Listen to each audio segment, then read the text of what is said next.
Rumah tangga yang kita bina sudah lama, perlu perjuangan ya, biaya yang besar, apalagi sudah dikaruniai seorang anak, jangan mudah digoda oleh syaitan sehingga keluar dari mulut kita kalimat talak.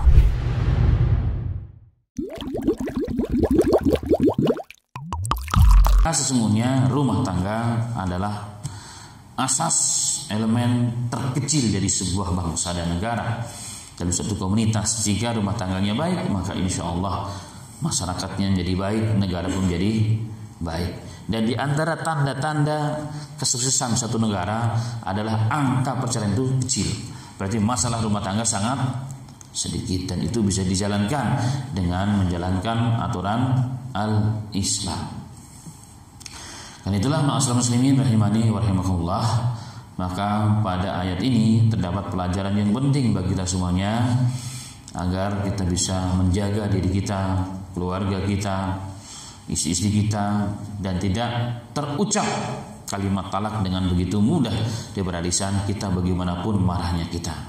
Makanya dalam beberapa riwayat Al-Imam Syafi'i pernah mengatakan setelah menikah, dia berpesan pada istrinya yang baru dinikahi, "Wahai fulanah, sekarang aku dan anti menjadi halal, yang tadinya kita sama-sama haram. Nggak boleh ngapa-ngapa, melihat pun nggak boleh. Sekarang lebih dari itu pun boleh. Tetapi saya seorang manusia, saya orang yang temperamen, yang mudah tersulut api kemarahannya. Tolong, kalau saya lagi marah jangan ditimbali marah. Kalau saya sedang marah jangan ditimbali marahku. Karena sifat laki-laki itu umumnya demikian. Laki-laki itu kan pemimpin rumah tangga.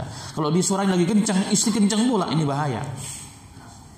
Begitupun sebaliknya, kalau perempuan sedang kencang kita harus ngalah. Kalau dua-duanya kencang, apa yang terjadi? Besi dengan besi akhirnya bunyi. Akhirnya apa? Keluar kalimat-kalimat yang tidak pas. Itu solusinya memang harus ngalah.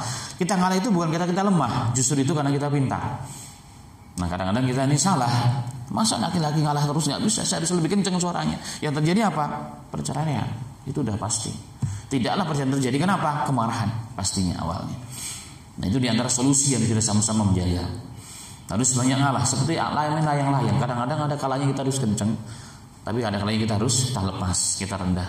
Demi apa? Menjaga keharmonisan rumah tangga. Ingat bahwa rumah tangga yang kita bina sudah lama, perlu perjuangan ya, biaya yang besar, apalagi sudah dikaruniai seorang anak, jangan mudah digoda oleh syaitan sehingga keluar dari mulut kita kalimat talak. Tahan. Ingat kalau kita mentalak risikonya sangat besar. Nah ini banyak orang yang tidak memang, Masya Allah. Karena pernah terjadi, apakah saya pernah ceritakan atau tidak, ini fakta nyata.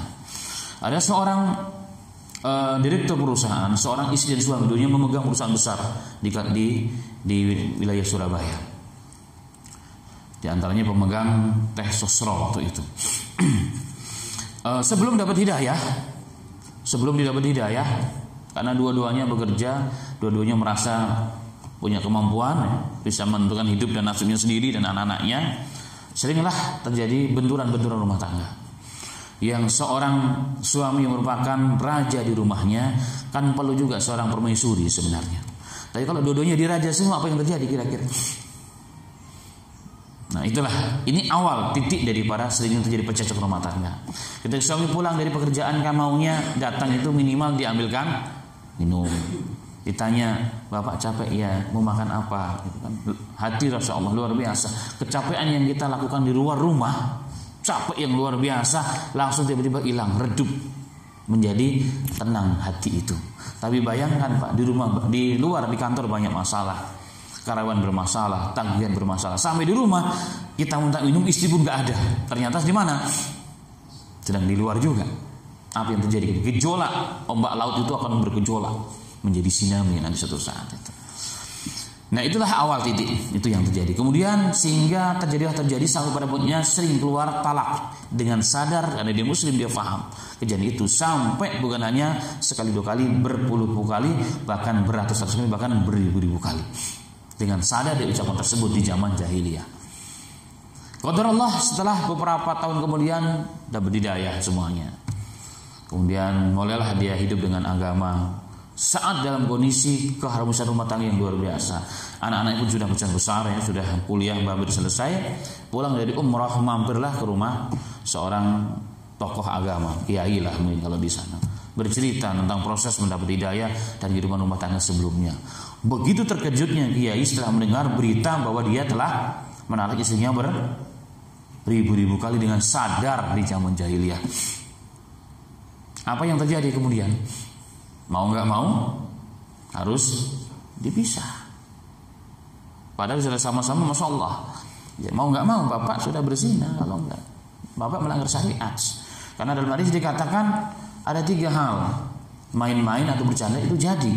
Satu di antaranya adalah apa? Talak. Tak bisa dengan saya marah Pak, tapi marah kamu kan sadar kan? Iya. Kecuali marahnya kayak setan, nggak tahu apa-apa, itu nggak jadi. Tapi marah kita sadar, tidaklah terjadi kenapa?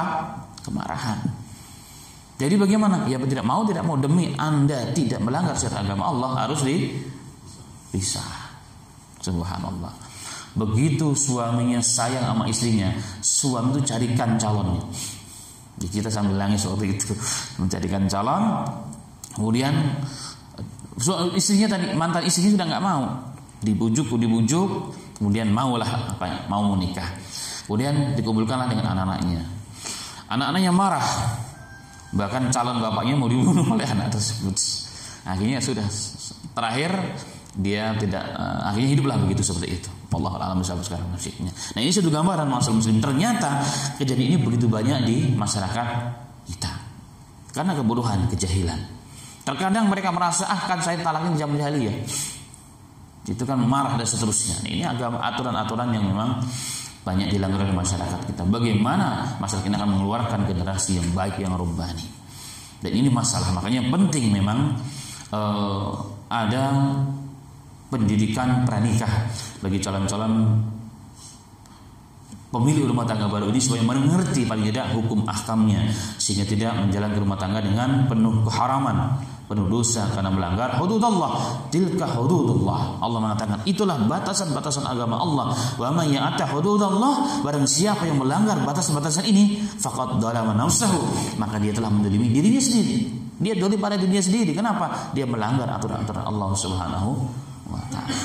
Semoga Allah jaga rumah tangga kita dari hal-hal yang tidak baik, termasuk perceraian yang akan memang perceraian kebanyakan memang akan memporak-porandakan masa depan kita dan juga generasi setelah kita, anak-anak kita. Demi mereka lah kita menjaga hal tersebut, karena nikah ya begitu-begitu saja sesungguhnya, tidak akan kemana-mana. Wafaqana wa iyyakum, amin amin ya rabbal